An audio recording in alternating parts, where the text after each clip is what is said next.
वो उस जगह हिंदुओं को भगाएंगे नहीं, मार कर खा जाएंगे। हिंदुओं की सारी बहन बेटियों को बलात्कार करके या तो मंडियों में बेच देंगे या अपनी रखेल बना लेंगे। हिंदुओं की सारी धन संपत्ति को कब्जा लेंगे। बांग्लादेश में जो हिंसा हो रही है वो बहुत ही बुरी है। तलवारें बांटने के कारण ही पिंकी चौधरी जेल में है। पिंकी चौधरी को तलवारें नहीं बांटनी चाहिए थी। वो हमारी हत्या कर रहे हैं, करवा रहे हैं। नाबालिग हत्यारों की उन्होंने पूरी फौज मदरसों में पाल दी है, जो ट्रेंड हत्यारे हैं। मुसलमानों के छोटे छोटे बच्चे, हिंदू समाज ना तो बच्चे पैदा कर रहा है, ना अच्छे हथियार रख रहा है। यहाँ तक कि सरकार भी हिंदुओं को लाइसेंस नहीं दे रही। ये पागल आदमखोर कुत्ते हैं जिनका इलाज उसी हिसाब से करना चाहिए। तो ये सब जगह एक ही काम कर रहे हैं। केवल भारत को क्यों लेती हो मेरी बेटी, क्यों बांग्लादेश की बात करती हो? हिंदू अपने आत्मघाती दस्ते बनाए और हिंदुओं के संगठन उस कार्यप्रणाली को फॉलो करें जो ISIS करती है। हमें तालिबान को और ISIS को फॉलो करना चाहिए और ऐसे ही अपने संगठन बनाने चाहिए। नमस्कार, आप देख रहे हैं सरल न्यूज़। मैं हूं आपके साथ पिंकी पांडे। बांग्लादेश में लगातार चुन चुन कर हिंदुओं को मारा जा रहा है और ऐसे में भारत के अंदर भी बिगुल बजते नजर आ रहे हैं हिंदुओं के विरोध में। केरला की एक वीडियो लगातार सोशल मीडिया पे वायरल हो रही है जिसमें कहा जा रहा है हिंदुओं को बचाओ, हिंदू भगाओ, देश बचाओ। ऐसे में हमारे साथ बातचीत करने के लिए एक मुख्य गेस्ट है हमारे साथ, डासना देवी मंदिर के महामंडलेश्वर पीठाधीश्वर नरसिम्हानंद गिरी जी महाराज है, जिनसे हम बात करेंगे हाल ही में हो रहे हिंदुओं के विरोध में घटनाओं के बारे में। गुरु जी, किस प्रकार से देख रहे हैं घटना? एक तरफ जहां बांग्लादेश में चुन चुन कर हिंदुओं को निशाना बनाया जा रहा है और भारत में केरल के अंदर हिंदू भगाओ देश बचाओ जैसे नारे गूंज रहे हैं। देखिए, ये तो बिल्कुल तय है, जैसे जैसे मुसलमानों की आबादी जहाँ जहाँ बढ़ती जाएगी वो उस जगह हिंदुओं को भगाएंगे नहीं, मार कर खा जाएंगे। हिंदुओं की सारी बहन बेटियों को बलात्कार करके या तो मंडियों में बेच देंगे या अपनी रखेल बना लेंगे। हिंदुओं की सारी धन संपत्ति को कब्जा लेंगे। बांग्लादेश की जो वीडियो आ रही हैं ये तो हमारे यहाँ, क्योंकि बंगाल का चुनाव है तो कुछ वीडियो दिखाई दे रही हैं, वरना बांग्लादेश में जो हिंसा हो रही है वो बहुत ही बुरी है, आपकी कल्पनाओं से भी ज़्यादा बुरी है। 2-4 वीडियो के आने से हम समझ नहीं सकते कि वहाँ क्या हो रहा है।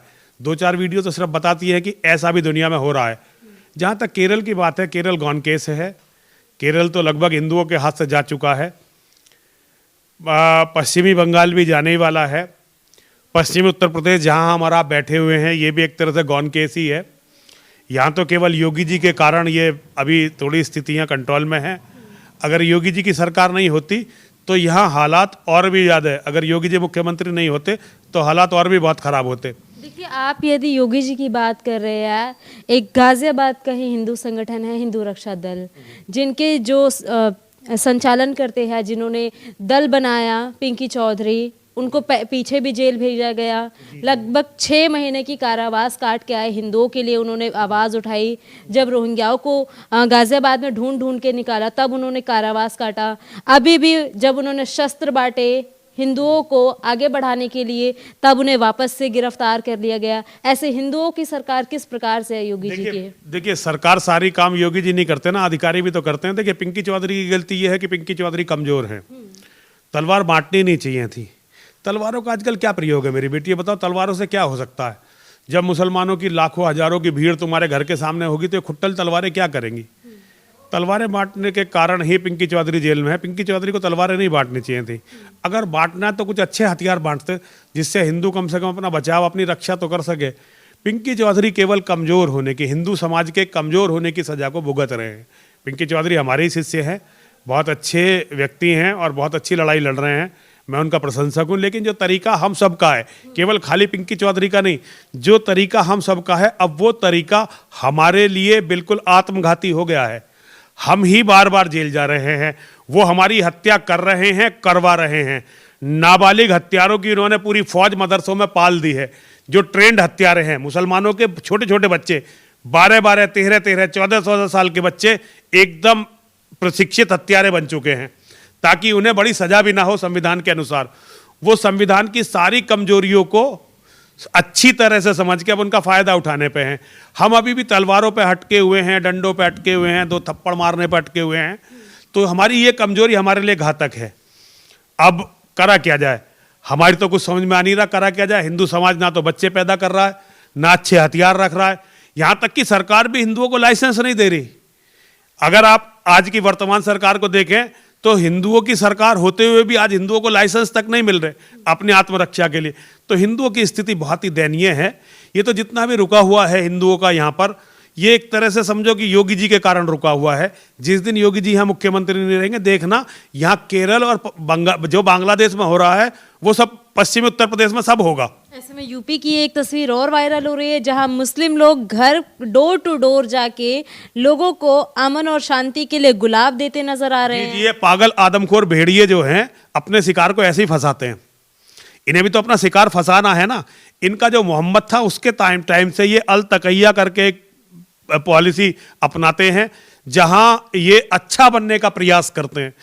तो हिंदुओं को तो क्योंकि वो इस्लाम को जानते नहीं, मुसलमानों को जानते नहीं, वो इनकी मीठी मीठी बातों में फंस जाते हैं। तो आप इनके गुलाब के फूल से मत कंफ्यूज होइए। गुलाब के फूल के अंदर इनके यहाँ भेड़ियों जैसे पंजे और आदमखोर दांत हैं इनके, ये सबको खा जाएंगे। इनकी नजर हिंदुओं की एक एक बेटी पर है, एक एक हमारी बहन पर है, एक एक हमारी संपत्ति पर है, एक एक हमारे मठ पर है, एक एक हमारे मंदिरों पर है। मैं इन्हें मानव नहीं मानता। ये पागल आदमखोर कुत्ते हैं जिनका इलाज उसी हिसाब से करना चाहिए। तो ये सब जगह एक ही काम कर रहे हैं। केवल भारत को क्यों लेती हो मेरी बेटी, क्यों बांग्लादेश की बात करती हो? वहां की बात करो ना, यूरोप की, जो दुनिया के सबसे सभ्य लोग थे। ये आधुनिक सभ्यता जिनकी देन है, उनको भी इन्होंने इसी तरह मार रहे हैं वहां भी। तो पूरी दुनिया में मुसलमान जिसका विश्वास मोहम्मद और कुरान पर है, वो सब एक जैसे हैं और सब पागल आदमखोर कुत्ते हैं जिनका केवल एक ही इलाज है, और वो इलाज हिंदुओं के बस में नहीं है, हमारे बस में वो इलाज नहीं है। अच्छा, अभी दिल्ली में एक अवैध मस्जिद के बाहर अतिक्रमण हटाने की तस्वीरें आई। वहाँ पे लगातार सोशल मीडिया पे वीडियोस वायरल हुई कि हमारी मस्जिद शहीद की जा रही है। पत्थरबाजी की घटना तक वहाँ पे देखने को मिली और वहाँ पे एक सपा सांसद की इन्वॉल्वमेंट नजर आई। वो सपा सांसद जो वहां खड़ा हुआ था, वो संसद में घोषणा करके आया कि अब हम जिहाद करेंगे, हमारे पास जिहाद के अलावा कोई रास्ता नहीं है। लेकिन भारत की सरकार में हिंदुओं में दम नहीं है कि उसको कोई इलाज कर सके। वो खुलेआम वहां कहकर आया है कि हम जिहाद करेंगे, संसद में कह के आया है और उसने जिहाद करवाना शुरू कर दिया है। लेकिन वो धीरे धीरे और भी बड़ा नेता बनाया जाएगा ताकि उसे दिखा दिखा के हिंदुओं को डराया जा सके। ऐसे में यही होता है। जैसे अवैसी है, चंद्रशेखर आजाद नाम का एक आजकल भौंकने वाला कुत्ता है। ये सब हिंदुओं को डराने के लिए हमारे हिंदुओं के नेता पालते हैं इन्हें, ताकि हिंदू इनसे डर के उन्हें वोट दे। तो एक और आदमी खड़ा कर दिया है। ये बीजेपी को कट्टर हिंदू सरकार के नाम से जाना जाता है। हिंदू जाता है, लेकिन बीजेपी ने हिंदुओं के लिए करा कुछ नहीं है। अभी महाराष्ट्र के निकाय चुनावों में उनटाक सीट से AIMIM के साथ गठबंधन करके लड़ाई, कांग्रेस के साथ भी गठबंधन किया उन्होंने, ओवैसी की पार्टी के, वो सब मिले हुए हैं सत्ता के लिए। ये सत्ता के भूखे भेड़िए हैं, ये कभी भी मिल जाते हैं। हिंदू इनके भरोसे रहता है। देखिए, जो आज बीजेपी हिंदूवादी समझी जाती है, जब देश में आज़ादी की लड़ाई चल रही थी तो कांग्रेस को हिंदूवादी समझा जाता था। जो कांग्रेस ने किया उससे थोड़ा बीजेपी और ज़्यादा गंदा काम हिंदुओं के साथ कर रही है। हिंदुओं के साथ हो वही रहा है। अभी मुस्लिम अपने आप को कहते नजर आ रहे हैं जुल्मी सरकार है, मनुवाद को गाली देते हैं, संविधान की दुहाई देते नजर आते हैं कि संविधान विरोधी काम चल रहे हैं, देश के अंदर अल्पसंख्यक खतरे में है। वैश्विक स्तर पे मुस्लिम को भारत के अंदर दिखाते नजर आ रहे हैं कि हमारे साथ बहुत प्रताड़ना हो रही है भारत के। देखिए, सब नेटवर्क उनके पास है। जिहादियों के पास अरबों रुपए की जकात आती है, रोज की अरबों रुपए की वो जकात बढ़ती है, उससे ये खबर बनाई जा रही है। ये ऐसे पागल आदमखोर भेड़िए हैं जो हमारा शिकार भी कर रहे हैं और दुनिया को ये दिखा भी रहे हैं कि हम पीड़ित हैं। मतलब हत्यारे बता रहे हैं कि जो हत्या करने से अगर उन्हें रोको तो वो पीड़ित हो जाते हैं, और दुनिया उनका विश्वास भी कर रही है क्योंकि हमारे नेता, हमारे धर्मगुरु तो इस तरफ ध्यान ही नहीं दे रहे। पता नहीं उनकी क्या मजबूरी है, क्या उनके डर है, अब मैं तो कह नहीं सकता। लेकिन हिंदुओं की स्थिति बहुत बुरी है और सुधार का अभी कोई चांस दिखाई नहीं दे रहा। ऐसे में क्या कड़े कदम उठाने चाहिए? कोई कड़े कदम कौन उठाएगा? आत्मनिर्भरता के हालात, आत्मनिर्भरता के तो एक ही तरीका है, हिंदू अपने आत्मघाती दस्ते बनाए और हिंदुओं के संगठन उस कार्यप्रणाली को फॉलो करें जो ISIS करती है। ये जो ईरान में एक मुस्लिम संगठन हुआ था, हमें बिल्कुल उसी को फॉलो करना चाहिए। हमें तालिबान को फॉलो करना चाहिए। अब हमें ये हिंदू पाखंड को छोड़कर, अपना जो पाखंडी बाबा हैं इन्हें छोड़कर, हमें तालिबान को और ISIS को फॉलो करना चाहिए और ऐसे ही अपने संगठन बनाने चाहिए।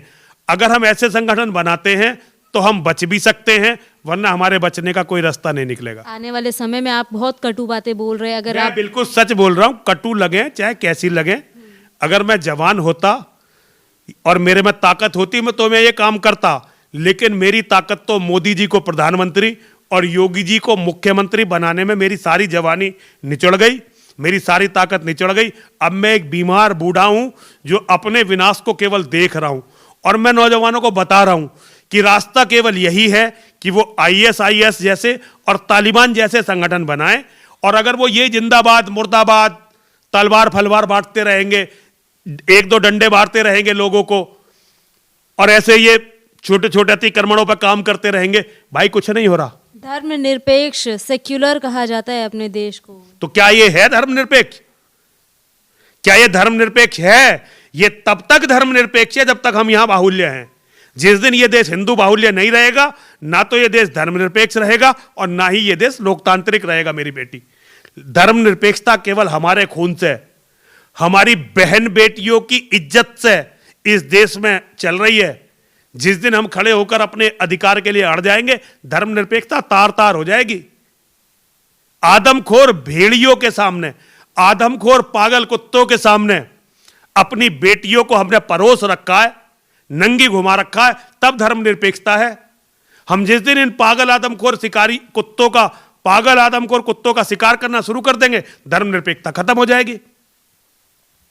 बहुत बहुत शुक्रिया। देखिए, हमारे साथ नरसिम्हानंद गिरी जी महाराज थे, जिनसे हमने तमाम मुद्दों पे बात करी। बांग्लादेश से लेके दिल्ली, गाजियाबाद की जो तमाम बड़ी खबरें अभी ट्रेंड पे है, उन पे हमने चर्चा करी, विशिष्ट चर्चा करी। अब इस खबर को लेके, इनके वक्तव्यों को लेके आपकी अपनी क्या प्रतिक्रिया है, कमेंट सेक्शन में ज़रूर बताइएगा।